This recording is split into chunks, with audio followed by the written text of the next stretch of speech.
Hey Han, I'm Chloe and this is the aerial pole sit tutorial. My mission here is to share my passion for pole dancing and make pole dancing easy to learn and accessible. This is the 20-second video of the beginner pole trick tutorial series. In order to maximize your training out of all the videos, I highly recommend you to start from the very first video of this playlist, as the tricks will be a progression of the video before.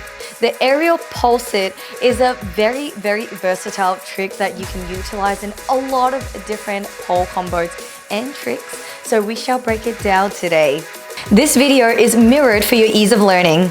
I'll also have a red wristband on my right wrist and my right ankle to indicate the right side of my body if you do get confused of the directions.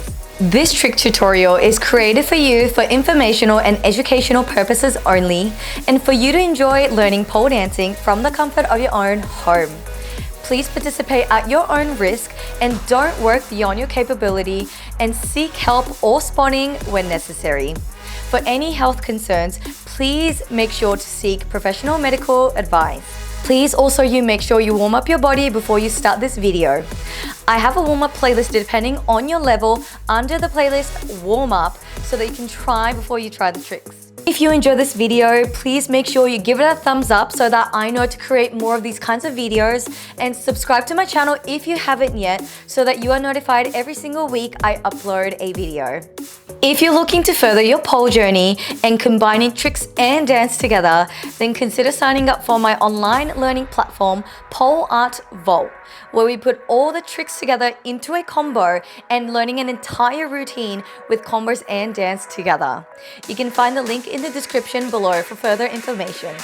Alrighty, without further ado, let's get into the aerial pole sit tutorial.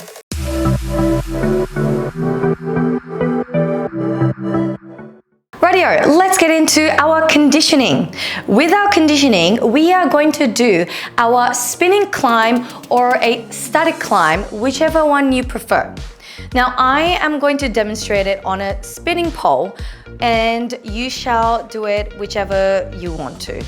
Now, you're going to have your inside hand nice and high, outside hand across on the left side of the pole. Make sure you're pulling in your top arm and then you're pushing away with your bottom arm, creating a 90-degree angle with your outside hand, squeezing your armpit in. From here, you're going to swing your outside leg around, tucking your knee up, pulling yourself up, hand in front of your chest, and pulling the pole down, ankle to bum, sliding all the way down onto the floor. Well done. Let's try it on the other side. So inside and up, outside and across, squeezing your armpit in, swinging your outside leg around, tucking your knee all the way up, hand in front of your chest, ankle to bum, sliding all the way down. Well done.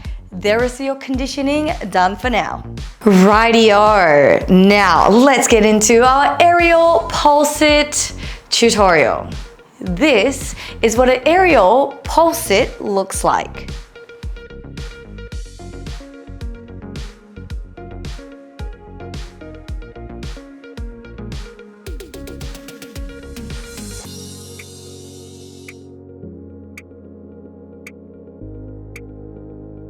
All right, let's break our aerial pole sit down.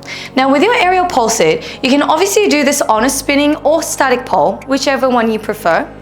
As I always mention, I use our spin pole because I just like the spin pole better, and I think it's a little prettier as well. Now, with your aerial pole sit, there is going to be two prerequisites for this particular trick. You are going to have to be nailing down your pole sit, and you will have to nail down your spinning climb or static climb, whichever you prefer. Now, with your climb, once you come into your climb, whichever one you prefer, you can do either your split grip or forearm grip. I am just going to go with our split grip because this also helps me condition my body as well. Once you come into your spinning climb or your static climb, you're going to get your hand in front of your chest. From there, you are going to come into your sit. Now, when you are coming into your sit, commonly, if you are still working on your strength, you might end up sliding down. Initially, that is fine, as long as you keep engaging in your shoulders and then pulling the pole down. So, you are going to come into your spinning climb or your climb. You're going to get your tummy all the way to the pole, hand in front of your chest. Make sure you slide it down to your chest. From here, you're going to come into your sit, squeezing your knees together. Make sure you're hip tilting, and then you're in your aerial sit. To come down, you're going to grab the pole back, ankle to bum, sliding down, and coming down. Well done. Alrighty, let's try it on our other side. So either coming into your spinning climb or static climb. Tucking your knee all the way up, hand in front of your chest. Coming into your sit and bringing your hand out. To come down, ankle to bum, and sliding down. Well done. There is your aerial pole sit. Now let's go through some tips and common mistake. Common mistake number one, as I mentioned earlier, is sliding down the pole when you're coming into your sit. Now, as I mentioned initially, it is okay, but we really want to start working on conditioning to be able to pull our body and pulling a pole down with both of your hands. Now again, when you're coming into the position, make sure you climb the pole all the way up, hand in front of your chest first. You're going to pull the pole down, and then from there, you're going to come into your sit. Now, make sure that you keep working on your spinning climb and also on your sit before you do your aerial pole sit, because those are going to be really crucial ones to work on. And we have worked on this in our previous beginner pole trick tutorial series, so make sure you watch that video and practice that before you try this one. Now, second one is when you are coming into your sit, preferably and as much as you can at your best, ability, there's a word, make sure that your legs are straight when you're coming into your sit. Now, I'm going to give you two different options in terms of your leg positioning. First one is keeping your inside knee bent and then outside leg straight when you're coming into your sit. Second option is keeping both of your legs straight. So I'll show you the difference. So either you get your hand in front of your chest, bend your inside knee over and then straightening it, or straightening both legs and coming into your sit. Now those are your two different options. I find that bending your inside leg and then crossing it over is an easier option if you're starting to learn it. Now this is also going to be optional. I don't really mind either or. I think both look really pretty. So work on whichever one you prefer. Now, one thing you must not do is bending both legs. This is what I mean.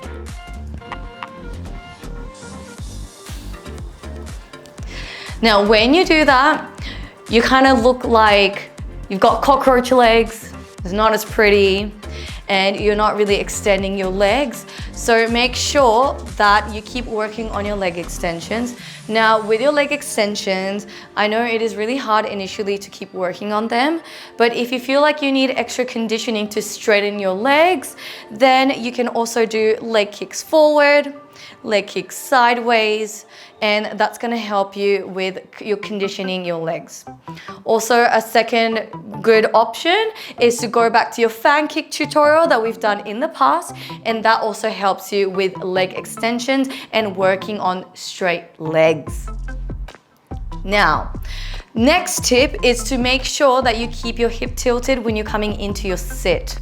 Now, in order to keep your hip tilted, you want to make sure that you're leaning to your side. So whichever hand that is on the bottom, so your outside hand, make sure you're leaning to your side as you bring your hip up. So when you're coming into your sit, remember you want to keep your hip tilted first and then coming into your sit. So you want to like sit, keep your hip tilted in order to get that optimal grip in your thighs. Now, next tip, when you are coming into your sit, make sure that the pole is not wedged all the way up your cookie or else it will hurt. Now, when you're coming into your sit, the optimal position of the pole should be a little further down. So there should be like this sort of curve on your inner thigh. It's the thickest part of your thigh that where you should be sitting on. So make sure that you're not sitting all the way wedged up or else it'll hurt. Now, next one is to make sure that your legs are exposed.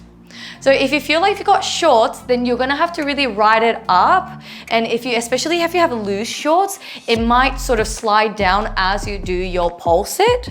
So you might wanna actually invest into either like pole shorts or either sort of like booty shorts or like a bikini or something so that it does ride all the way up. Or if you do wanna still wear shorts, that is totally fine, as long as you can ride it up and then it stays in that right position, as long as you've got your inner thighs sort of exposed.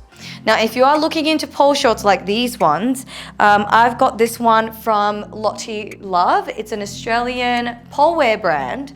So I've got the link in the description. I am affiliated with Lottie Love, and I actually really like these ones. I'm only affiliated with brands that I like. So if you want to have a browse, then have a browse. This top is from the same brand as well. Now, the last tip I want to go through is your hand movement. So as I always say, no traffic controller hands. Now, when I mean by traffic controller hand is once you come into your sit, so let's pretend like I'm in my aerial sit. This hand. Now, if you find this hand movement pretty, I mean, prettiness or like beauty is obviously very, very subjective. So you can do that if you want to. But personally, I don't find it as pretty as bending your elbow ever so slightly and also bending your wrist, very gentle wrist motion, and then creating a lopsided ear corgi with your hand. Now, this is going to allow you to beautify your arms, and also if you want a bit of movement, you're more than welcome to give it a bit of movement as well, and that's going to beautify your sit as well. So make sure you don't keep your arm out here. Gently bend your wrist and your elbow coming into your sit. And if you want to even like move it around, you're more than welcome to move it around, slide it down, slide it up, and coming into your sit. Now, once you also come into your sit, make sure that you're not coming into a banana. Kick your leg down into the floor and then pushing your pelvis forward, sticking your chest out. And those were all the tips and common mistakes I wanted to go through. Alrighty, just a little tip for you. Today, it's not exactly a mindset tip, but more of a training tip for you. Now, since this is our 20-second video, you would have learned 22 tricks in total. Now, including the different variations, there's gonna be probably 30 plus tricks that you've learned so far. Now, since you've learned so many tricks, I'm gonna give you a little challenge. Try putting them into a combo. So say, for example, you learned your front hook for the first video, and then into your back hook, you've also learned like front stag, sit, spinning climb, so you can put all of that together into a combo. So, as I mentioned earlier, with our spinning climb into a sit or static climb into a sit, you can put a lot of tricks into that after. So once you come into your sit, you can even do a layout, you can do a hello boys, hello world, you can do a jazz split, you can do all these sorts of tricks that you've learned So try putting into a combo and spice up your training. And there is a little training tip for you for today.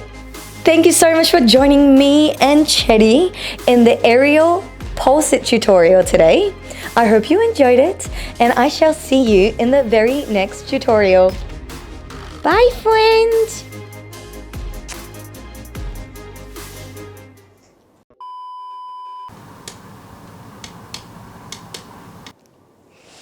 Love you. Thanks, baby. Thanks for joining me. Say bye to friends.